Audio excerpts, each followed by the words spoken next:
سیدنا عمر فاروق رضی اللہ تعالی عنہ، ان کے ساتھ اللہ رب العزت کی قدردانی کا معاملہ کیا ہوا؟ ایک مرتبہ کسی سفر میں تھے، رات کو تہجد کے وقت آنکھ کھلی، موسم بڑا پیارا تھا، ہوا بڑی اچھی تھی، آسمان کی طرف جب نگاہ ڈالی تو آسمان پہ چاند روشنی بکھیرتا نظر آیا۔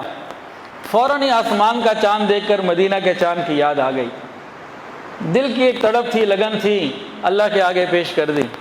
اللہم ارزقنی شہادتا فی سبیلک واجعل قبری فی بلد حبیبک، اے اللہ میں آپ کے راستے کی شہادت کا سوال کرتا ہوں اور آپ کے حبیب کے شہر میں دفن ہونے کا سوال کرتا ہوں۔ دو دعائیں مانگی، ایک شہادت، موت شہادت کی، اور دفن مدینہ کا، جنت البقیع کی تدفین مانگی۔ دو چیزیں مانگی، شہر مدینہ کی بات تھی نا، تو شہر مدینہ کی تدفین مانگی، شہر نبی کی، اور شہادت مانگی۔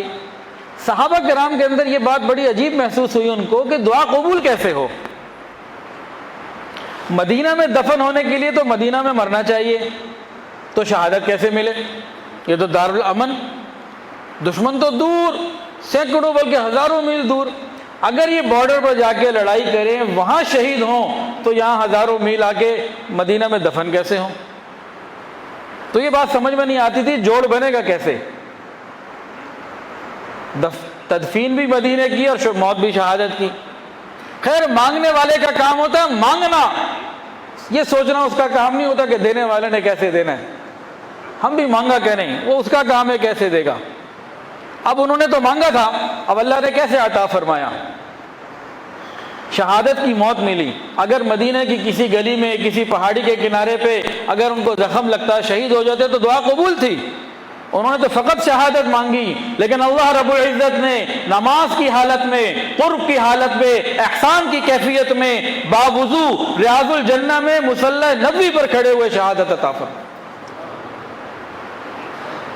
مانگنے والے نے ایک شہادت مانگی، اللہ نے کتنی نسبتوں کے ساتھ عطا فرما دی۔ مانگنے والے نے مدینہ کی مٹی مانگی تھی، اگر جنت البقیع میں تدفین ہو جاتی ہم کہتے دعا قبول ہو گئی۔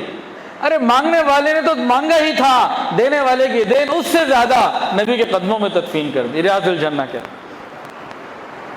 یہ قدردانی اللہ تعالیٰ کی طرف سے ہوتی ہے۔ ویڈیو کے نیچے سبسکرائب کے بٹن پہ کلک کریں، بیل کے آئیکن پہ کلک کیجئے تاکہ ہر نئی ویڈیو کی نوٹیفیکیشن آپ کو مل جائے۔